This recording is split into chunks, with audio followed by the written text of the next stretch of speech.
it all depends on the card. I threw Miami out there. I know that Masvidal wants an opponent. Man, I think that would be an amazing fight. Me and him, like that's the recipe for a battle. Best podcast in the business. The name is Show Me the Money.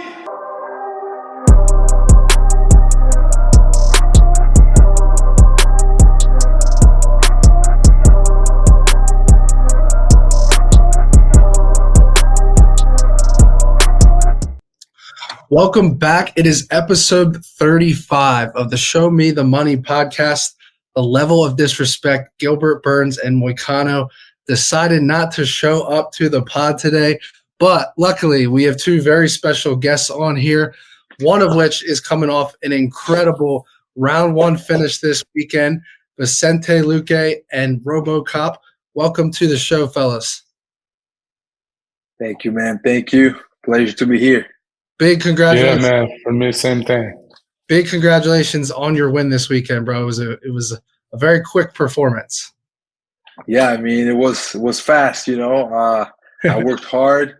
I warmed up with this beast right there with Gregory, and that was harder than the fight. You know, it was crazy. I got to ask you because, we predicted the Dariush choke on the Show Me the Money podcast. And actually, when you won that quickly, ESPN had it as a Dariush, and then Joe Rogan came out and said Anaconda, and then it got corrected.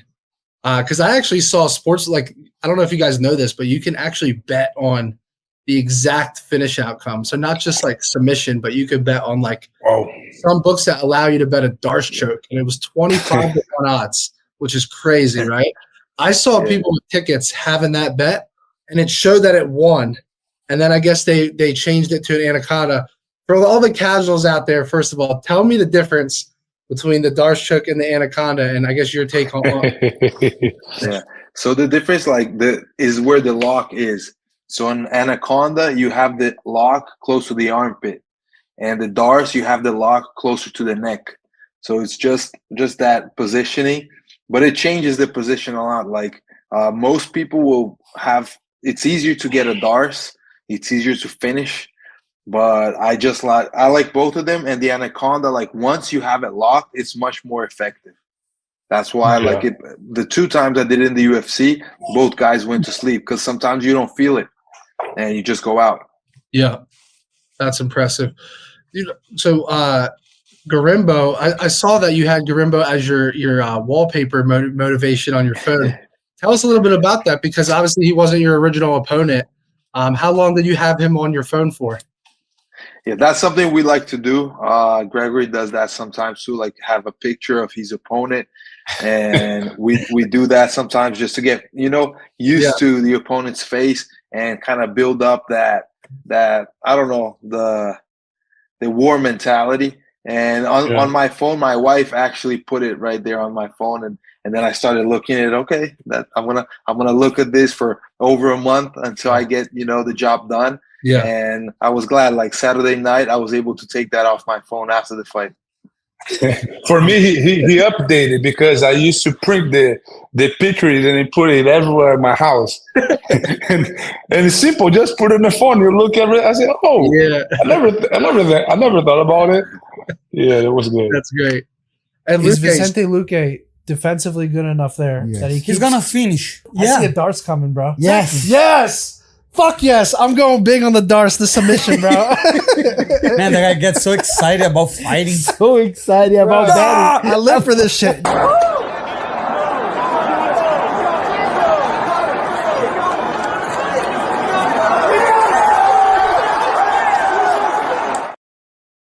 I was so pumped, bro.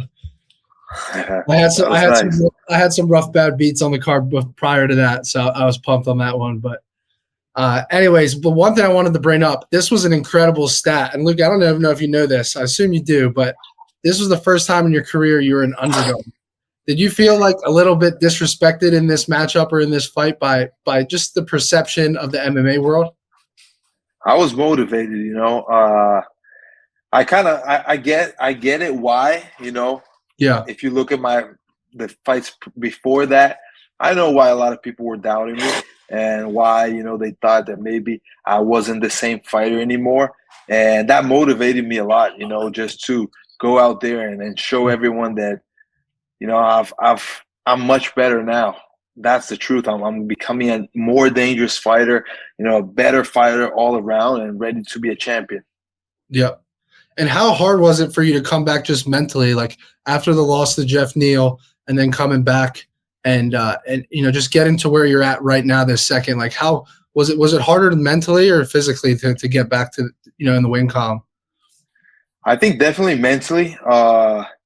It was a big, a big path, to get to where I am right now. And it had a lot to do with many things, but the biggest thing is just my spiritual walk, since I moved to Florida, and I moved here because of things that I thought that I had to adjust in my game. I wanted to be full-time here at Killcliff training, try to evolve, which added a lot to my game. But the biggest thing was just getting my mind right. And that was all, God. And then I started seeking God more and more. I started going to church more often. Then Gregory called me to the church he went to, and that's when I started going there. And Gilbert goes to the same church, and then I started attending there, and that's when I really started understanding so much more, and then I could really understand where the problem was, and the problem was never with anything outside, whatever, fighting or things like that. The problem was just my purpose. I didn't understand my purpose. That's why I was lost. And once I understood what my purpose is, where I have to, be with my brothers in church, following this path that Jesus left for us to follow and follow all his teachings, that just put me into a different level in my whole life, and fighting is part of my life, so that also got leveled up.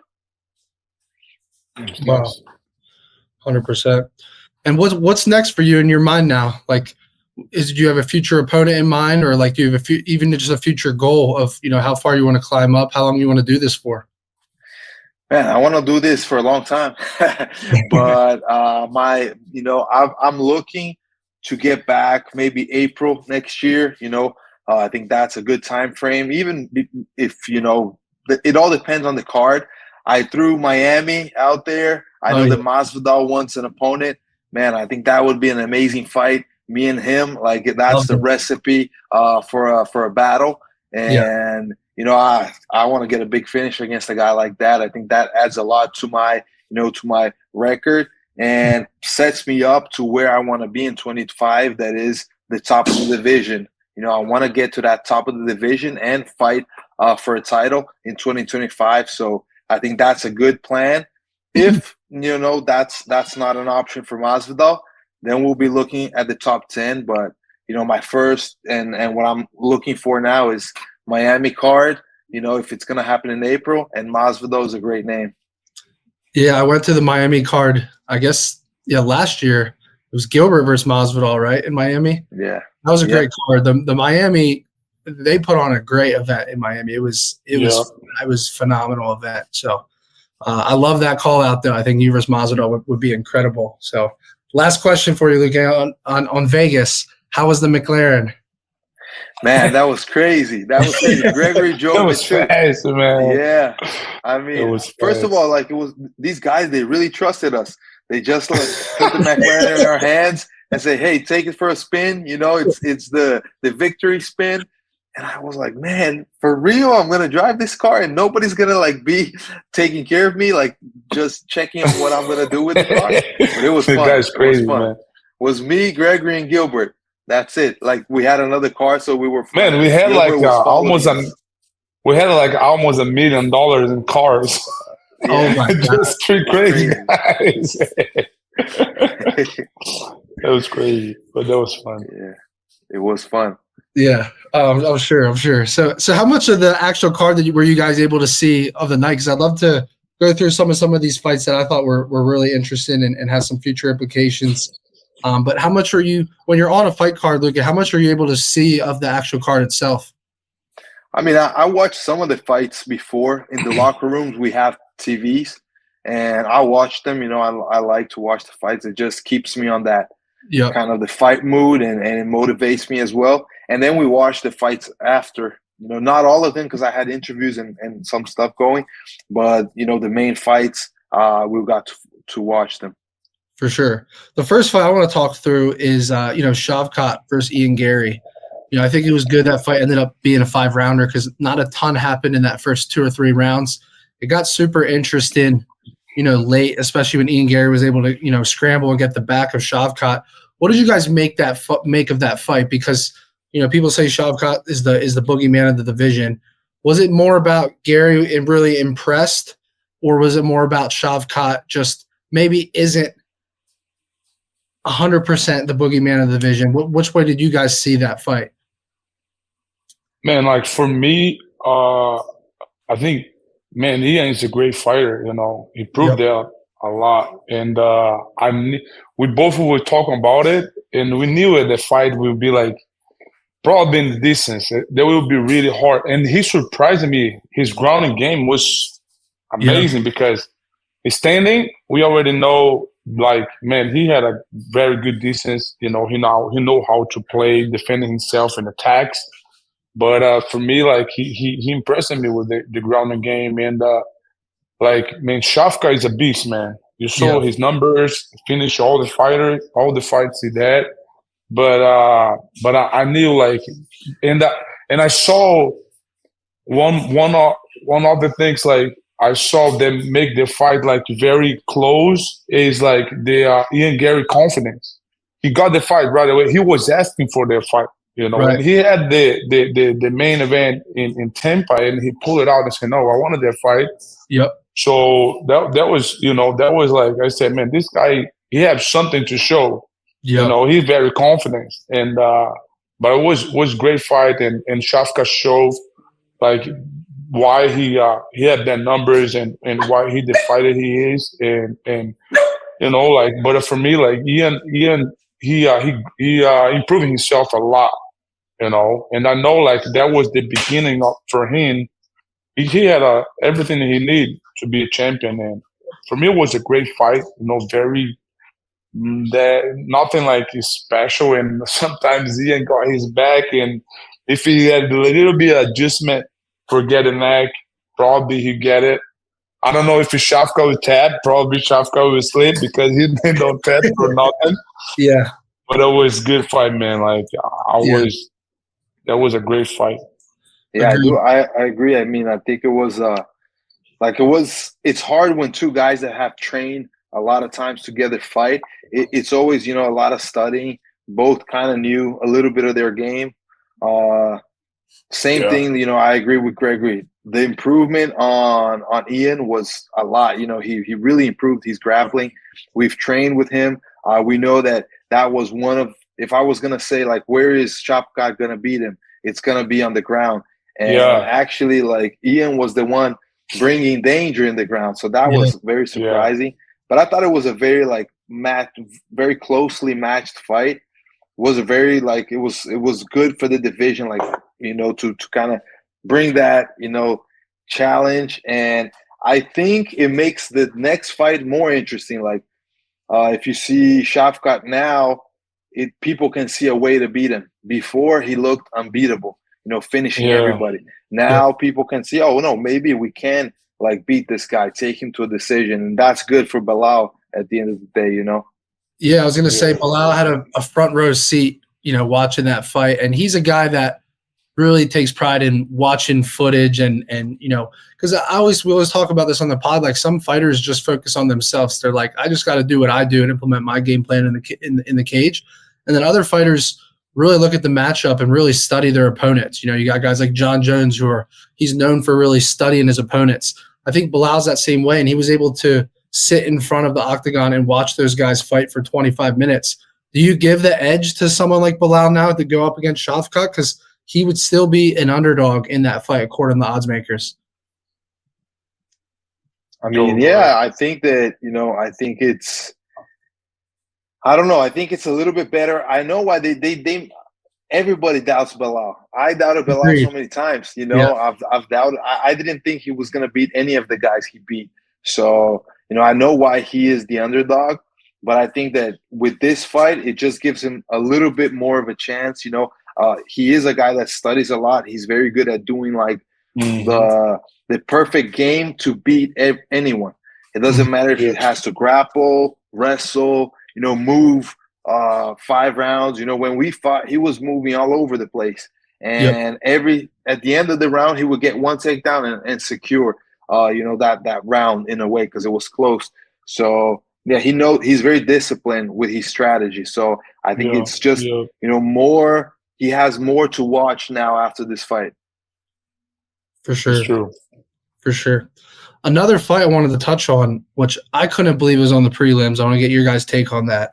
But Evelev versus Aljamain Sterling. I thought, you know, I guess to the average MMA fan, if it's not a bloodbath striking battle, they get all upset and they get bored and they boo.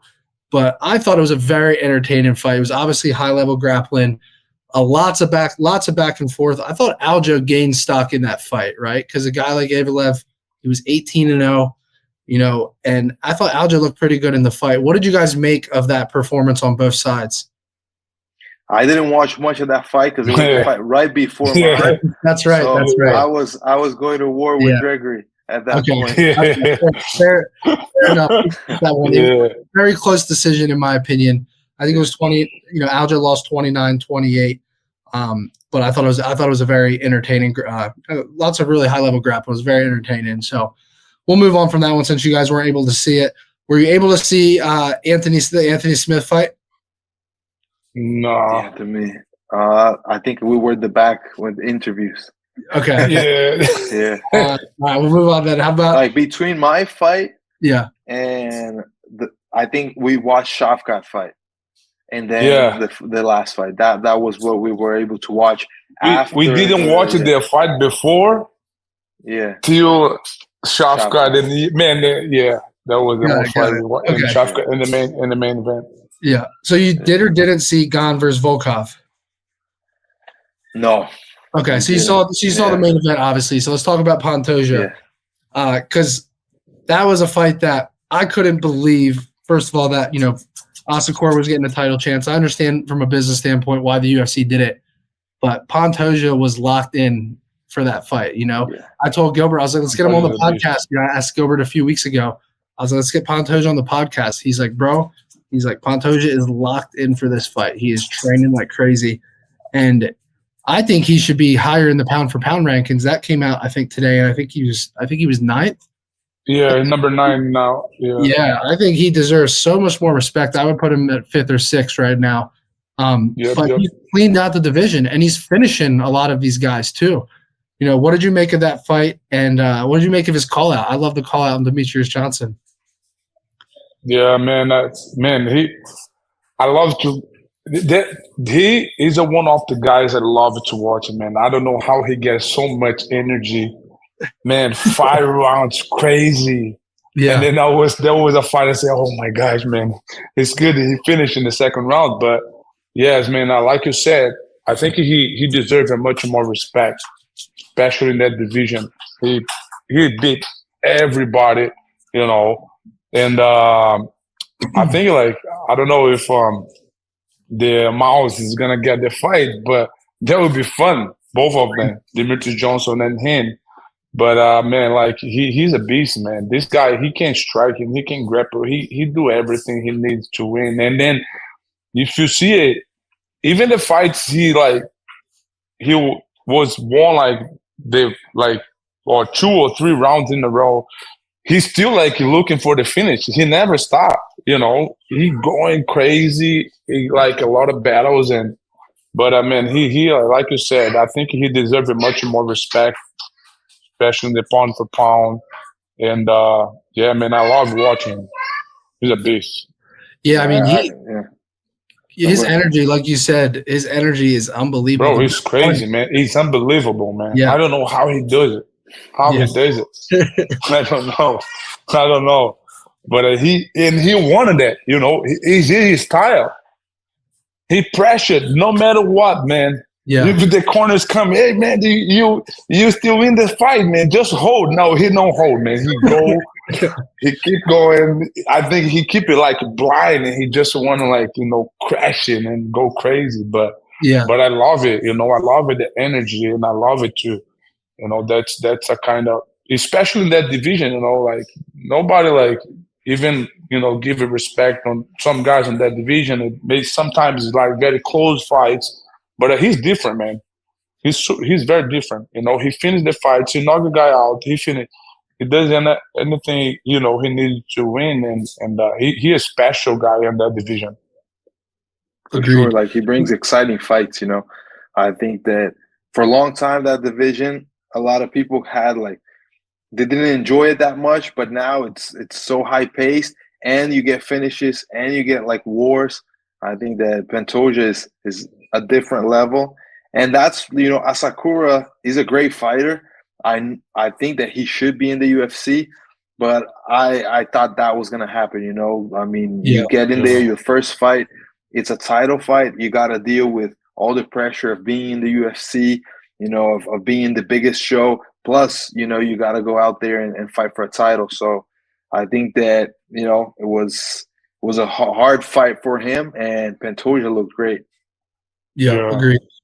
One thing I want to get your guys' opinion on, because when we did have Pantoja on the podcast, obviously he's known for having such a good chin. And we asked him, I was like, how do you have a good chin? Like, what makes a fighter have a good chin, right?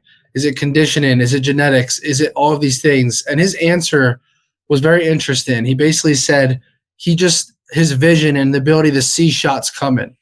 What's your guys' take of that, right? Because we see fighters that, one shot to the jaw, they're done, right? We see other fighters that are able to absorb shots, so much more easier. They're so much more easily. So with Pantoja, although he dominated that fight, if you look early in round one, he took a knee right to the chin early in round one. And like you said, he doesn't care. He just keeps coming. He keeps coming. He doesn't care, man. But like, in your opinion, what makes a fighter have a good chin? Is it part genetics? Is it things that you can control? This is hard to say. I think I'll probably is a little bit of everything, like generic. Some guy like Steve Vicente, bro. I told him before the fight, man, you unbeatable. Nobody can knock you out, man. This guy, like, if you see like he's generic, his head is a heavyweight head. His arm is long, but he's a waterweight. He's very different. But I think it's a little bit of generic. But one of the things, like, especially like for me, like how much will you have in the fight, like when you put it like everything you are inside that cage. One of the prayers I do always when I step in the cage is say, God, man, let me go in there 100%. Let me be in there 100%.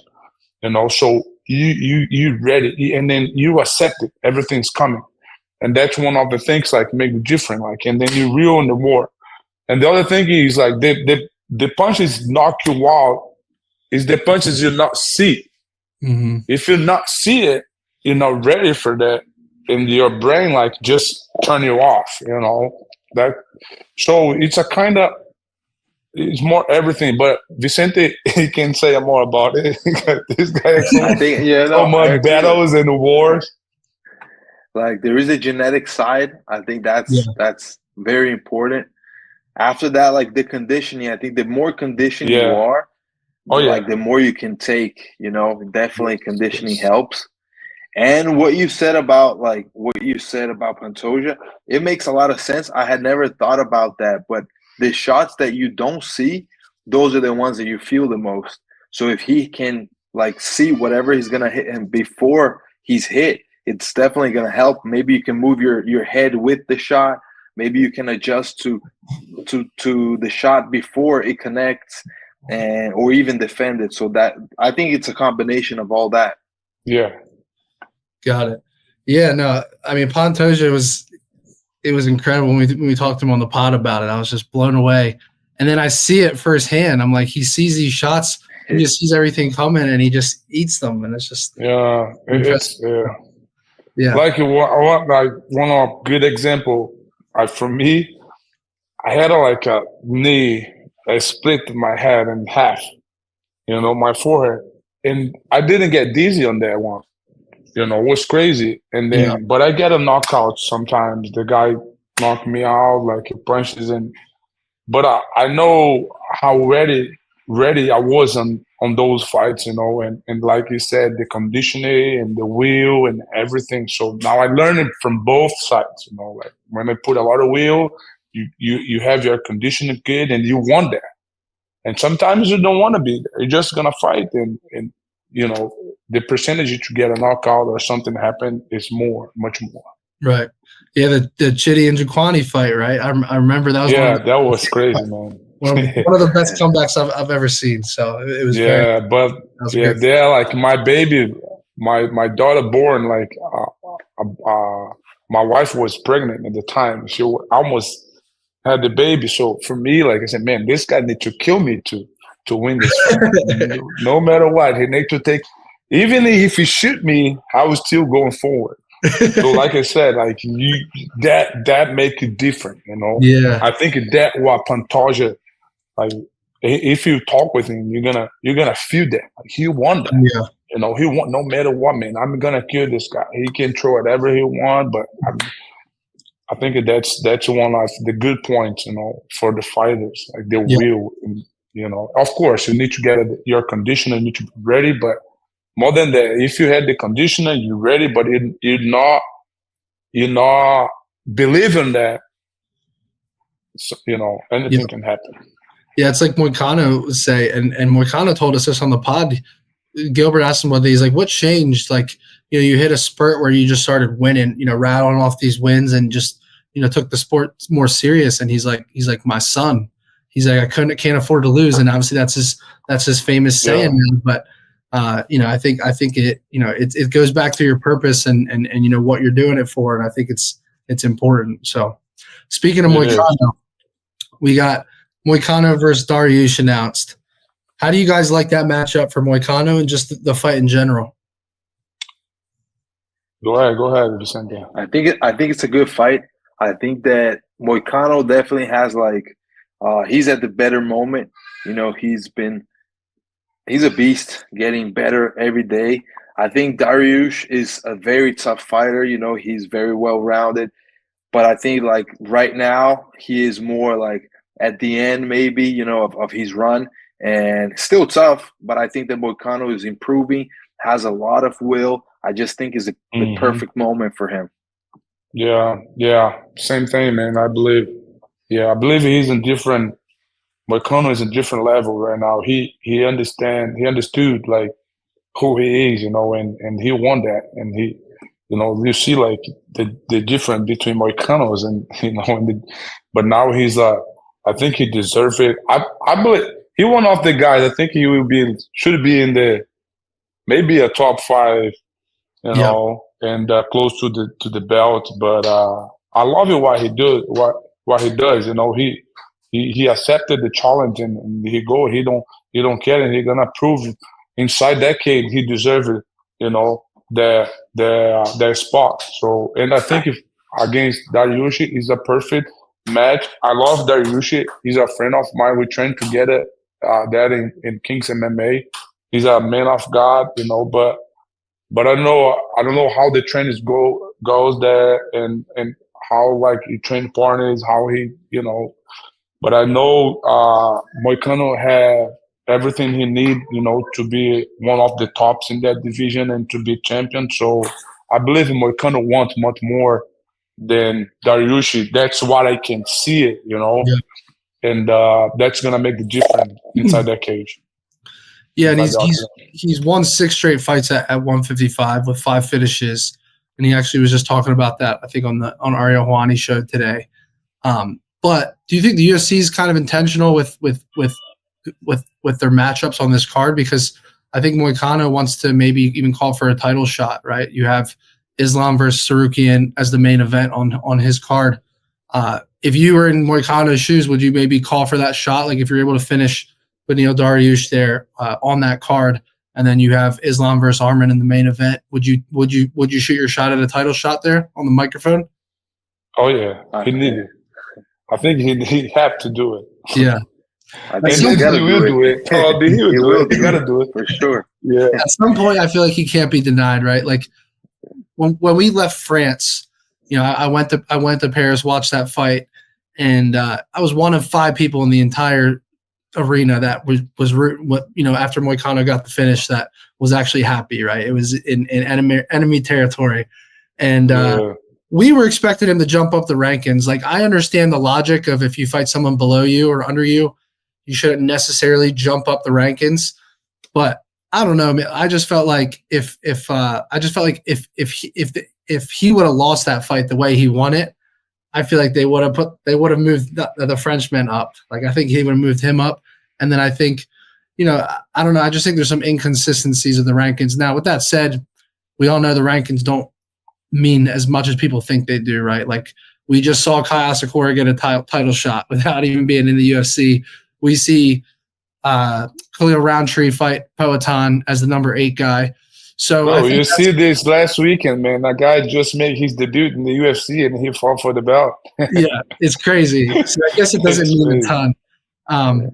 But, you know, we'll see what happens. I'd like to see if he can finish Beneil Dariush. I think there's an argument there, you know, especially because in the lightweight division, like, there's a lot of rematches too, right? It's like Moicano has never fought, you know, Islam or Arman. So, like, whereas what are you going to do? Do a rematch? Like, Gaethje's already fought, you know, Islam. Poirier's already fought Islam. Like, you know, there's so many rematches in that division. So I think there's a serious case there to be made. You know, if he can have a great performance against Dariush. So we'll see what happens. But let's go over let's look ahead to this weekend, to the UFC Tampa card. It's not a pay-per-view. I believe it's the last card of the year. There's just a few fights I want to go through and get your guys' opinion on. And then RoboCop we'll talk about after that. We can talk about your future fight. But I want to get your guys' opinion, especially on the main event for this weekend. So we have a guy in Colby Covington who it feels like he hasn't fought in forever, right? Taking on Joaquin Buckley. 4 of the last 5 fighters Colby has defeated in the UFC have now retired or are retired. Buckley, on the other hand, 30 years old. He's the youngest opponent in the last 8 years that Colby has faced. Odds makers have him as a pretty heavy favorite here. What do you guys make of this fight? Do you think Colby Covington still has, you know, can still pull out a win here at this late in his career, or do you think it's just Buckley's time? I think it's Buckley's time. I think that he's looked really good. You know, that fight against the last fight was a fight, like, it's very tricky to fight Thompson. And, you know, he was able to not only fight him, you know, but still find a knockout shot against a guy that has really, really good striking, really good movement and timing. So, you know, you get that and you add to, I think he has really good takedown defense. He's very strong. So I don't think it looks good for Colby. Yeah. Do you see a finish? Possibly, you know, I do think, especially, like, they're going to have a lot of time in there. So I do think that, you know, he can finish him for sure. Yeah. Yeah, he have the power for it. Yeah, I go to Buckley too, man. I think, I know, so Covington was, you know, out for a long time, and I don't know, I think it's Buckley time. You know, he's a powerful guy. He hungry, you know, first main event. So I believe Buckley's gonna get it. Yeah. Yeah, and a guy like Buckley, you know, he's a strong physical guy, like, and it's a 5-rounder. You know, we know about Colby's cardio. So, like, a part of me wonders, like, if the fight goes on later, 3rd round, 4th round, 5th round, does that start to favor Colby? But we've seen Buckley look really good cardio-wise, you know, recently. Like, he was, you know, even in that Wonder Boy fight, for him to find the knockout shot in round 3, you know, it seems like he's kind of figured it out, you know, in this division, you know, going down to 170. I think he's looked a lot better.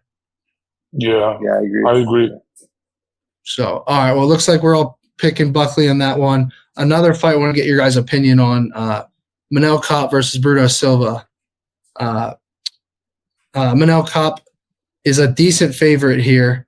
His only losses in the UFC was Makayev, Nicolau, and Pantoja. You know, he is 1-1 with Kai Asakura. He knocked him out, I believe, in 2019, and then the other fight was a split decision. And then Silva, on the other hand, coming off that win against Cody Durden, where he kind of rallied. He was close to getting TKO'd or put away. He rallied back and was able to put away Cody Durden. Who do you guys like in this matchup? I think Kape, like, it makes sense for me, like, for him to be favorite. Yeah. I do think that, you know, it can become a war.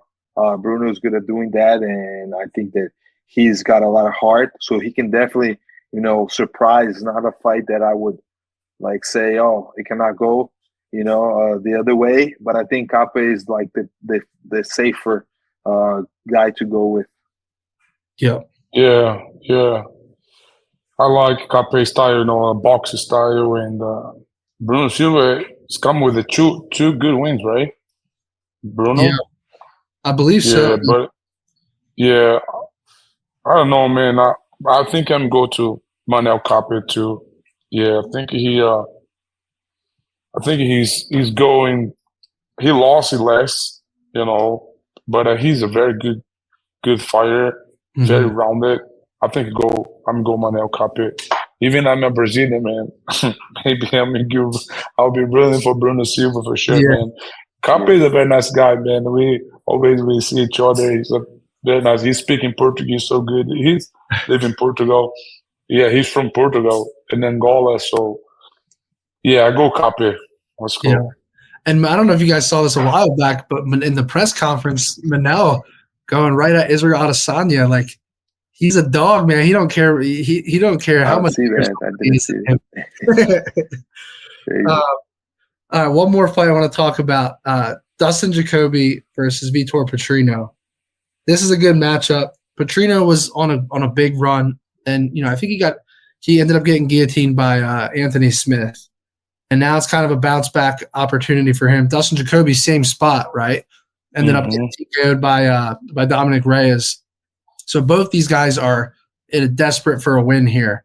Who do you lean in this matchup? I think this is one of the more competitive fights of the night.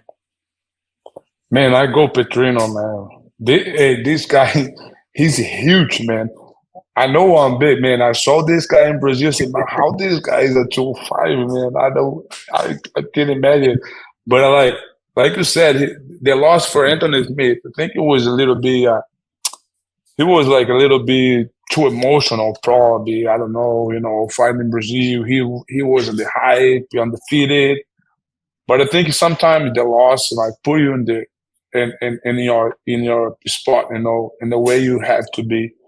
So I think he learned. But Dustin Jacob, he's a very good kickboxer, man. He's a very good kickboxer. But I think the fight, if Petrino probably is gonna take him down.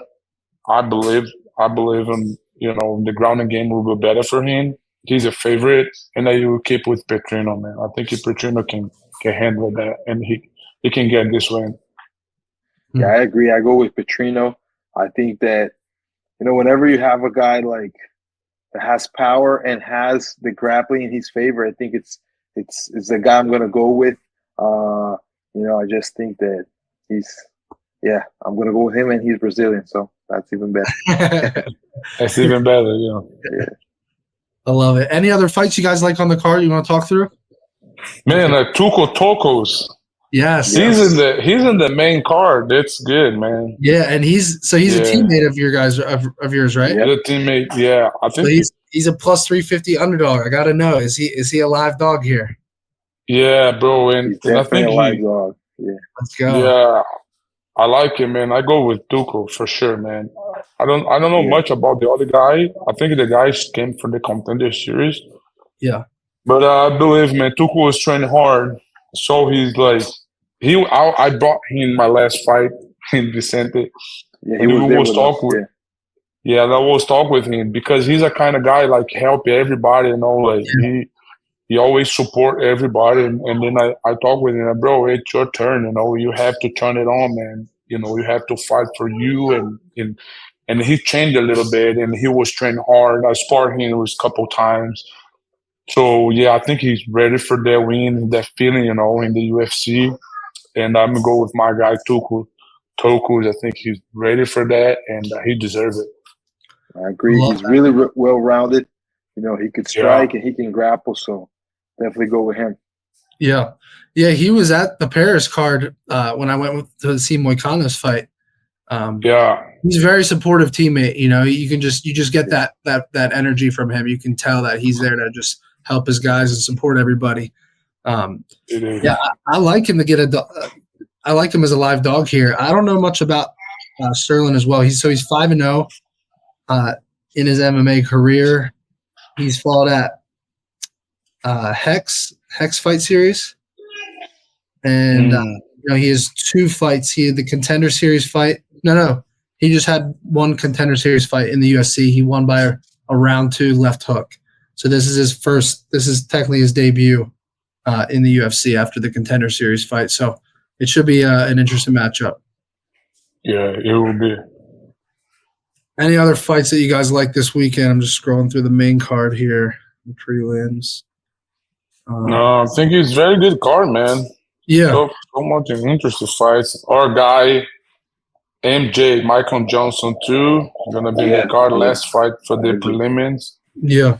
Bro, yeah. He always puts on good fights. Yeah.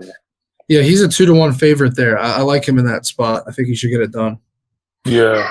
Yeah, for sure, man. He's a beast, bro. He's a beast. I'm going with my guy, Michael Johnson, for sure, man. Let's go. Fast hands. Yeah. Very good. Very good. Well, I really appreciate both of you guys coming on the pod today. You saved our day from Gilbert and Moicano not showing up. So I appreciate you both. Luque, congrats on the win this past weekend. Gregory, I can't wait to come watch your fight. And thank you, brother. Thank you so much, guys.